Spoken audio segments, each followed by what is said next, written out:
So Jim, here we are down at Manor Park Classics, and here's one of the cars that's been consigned to the auction for the 9th of July. That's right. Now, this is an Alfa Romeo, let's see if I can get this right. GT. Giulia, GT. Hold on, let's start again. Veloce. Okay, so Alfa Romeo, Giulia, Sprint, GT, Veloce. That's it. Right, okay, I got them all in the right order. But what a beautiful car. This is one of the most beautiful saloon cars of the 1960s. A sports saloon. It looks great on the outside. It looks great on the inside. What's it like in here? It's fabulous. Yeah? The attention to detail is absolutely second to none. These engines look utterly amazing. Look at that. That is perfectly presented in my eye. Wow. Absolutely. Beautiful car. Never seen a nicer car, to be honest with you. It's beautiful. Unique colour. Yep. Beautifully maintained. The gentleman who owns it is a massive Italian car collector. Yep. As I said before, his attention to detail is just unbelievable.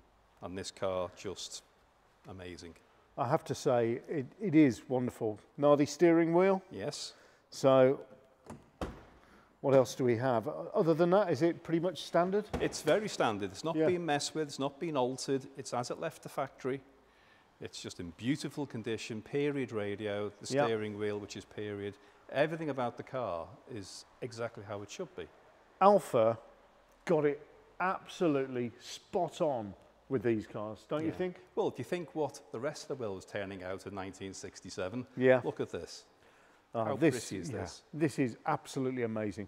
A great little sports saloon, and I've never driven one before. Well, that we shall do. Okay, well, I would love to do that. Am I going to be allowed to? Yeah, we'll do that. We'll take it for a spin. We'll have a chat in the car. Okay, fabulous. All right, let's get to feel what this car is about, because if it drives as well as it looks, blimey. Oh, it does. That's going to be the drive of a lifetime. It does. Yeah. It does.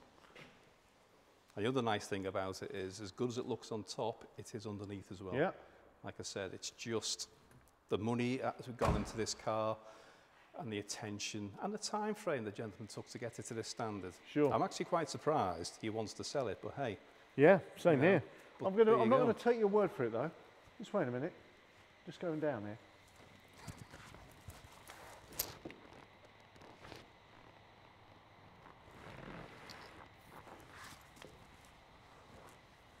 All right. Yeah, okay. Okay. Happy with that? Yeah, I'm happy. Good man. But it's beautiful, isn't it? Yeah, absolutely stunning. And even the colour, it's, you know, everything it should be. This with a black interior, wow. You love this car, don't you? Well, I'm a big Italian car fan. Yeah. You know, I spent a few years working for Maserati, so it's in my blood. So I can appreciate the Italians and what they did. Yeah. What they still do. But back in '67, oof, wow. Absolutely fantastic. Were you working there in '67? Thank you for that, Fuzz. No. Right, okay. We better get this out of here. Let's get this out while we're still friends. Okay.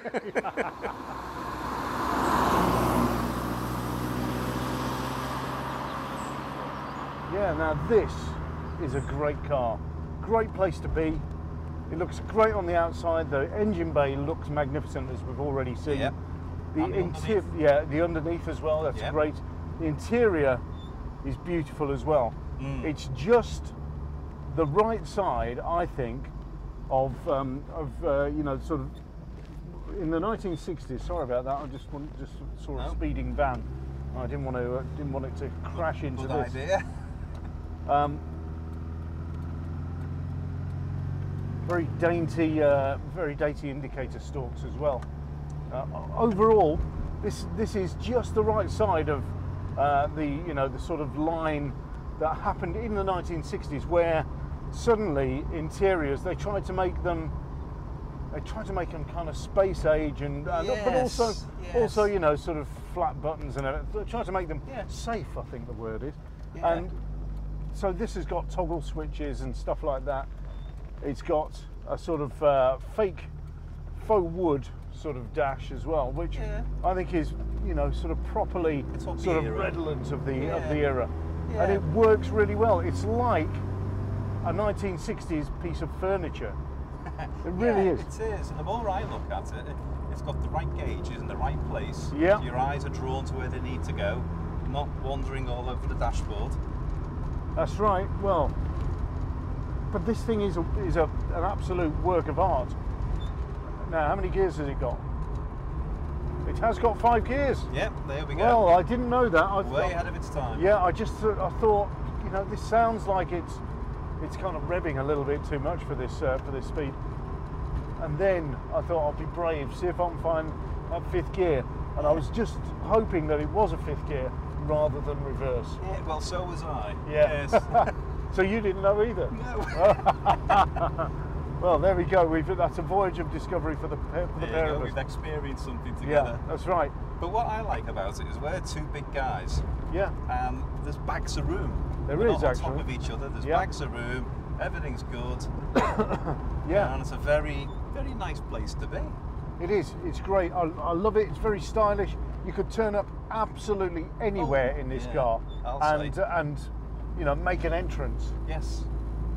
Yeah. And the great thing is, sitting here in the passenger compartment, you can still see the sort of haunches of the front wings there. You can. Just a little bit of a cue there, which lets you see the colour, lets you see what you're driving, lets you see the sort of like the outer dimensions of the car, but it reminds you of just what a special car you're in. Yeah, it is. And again, the visibility out of the car is fabulous too. There's no big pillars, everything's nice.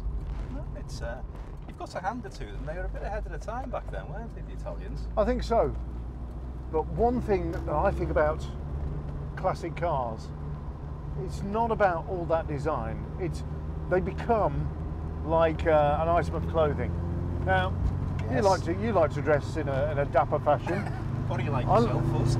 I like you know, I like to dress, you know, so fairly individualistically.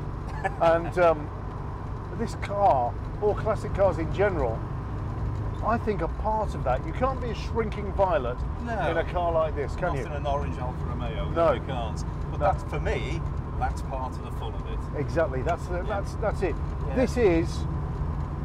It's an outer skin of clothes. Yes, of clothing, really. It is. And one thing I'm noticing as we're driving along, everybody who goes past us is having a right good look at it. That's right. Yeah.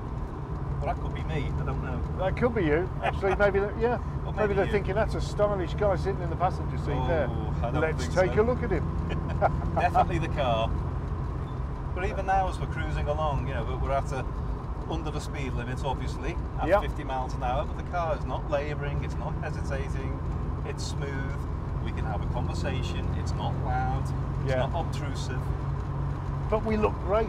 That's the important thing. That's absolutely. We look great in this. That's it. Take us out of here.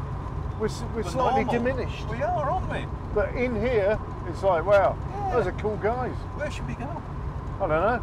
Milan? I might put my sunglasses on. Hold on, look at that. Hey, does that work? Now they match. I'm impressed. That's right. Unfortunately, you don't get these sunglasses when you purchase this car. There's a thought. Yeah. Well, maybe I could throw it in at a you know, a fair cost. Oh, well, you never know. No, we'll take them off. It's not a sunny day. We're up north. Everybody knows it rains up north. Tell you what I'll do. You throw the glasses in, I'll throw the waistcoat in. No. No, okay.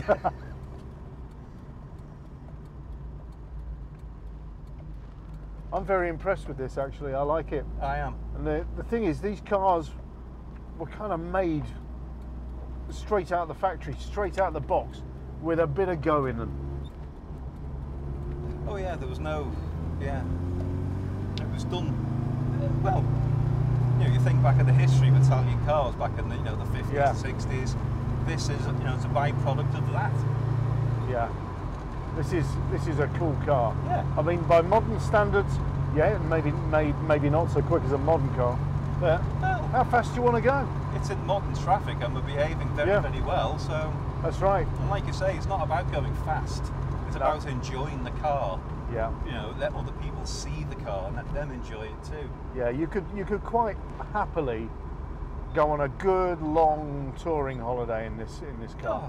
I would really enjoy doing Yeah, that. I'll I mean, say. you've got to kind of weigh that up against, you know, sort of the wear and tear sort of factor. But I do, I would like to put a bit of wear and tear into this car. Yeah, it would do it well, wouldn't it? I don't think you do any harm to it, to be fair. I know what you mean. I think it's well capable. Yeah, I think it is too.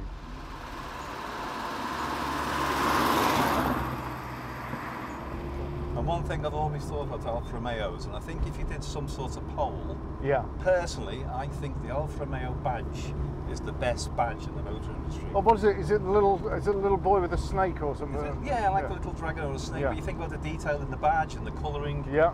You know, with the exception of Porsche, maybe, which is quite a detailed badge. They don't have badges like this anymore. Very true. Well, with this car, do you know what you get? Go on. You get free badges. You do. So You you can look at your Alfa badges as much as you like. Yeah, and maybe a pair of sunglasses. Yeah. I like it actually. Not disappointed by this car at all. Good. I'm impressed. I Good. like it. I would love to wake up and find it in my garage because it's a very, very cool looking car. Well, come to the sale, you could do just that. Yeah, okay, so that's manorparkclassics.com. Take a look, register to bid online or come and view the cars. Yes. This is a lovely piece of kit. Totally agree. Yeah. Wow. That was a treat. Thank you. No, thank you. Cheers, Jim.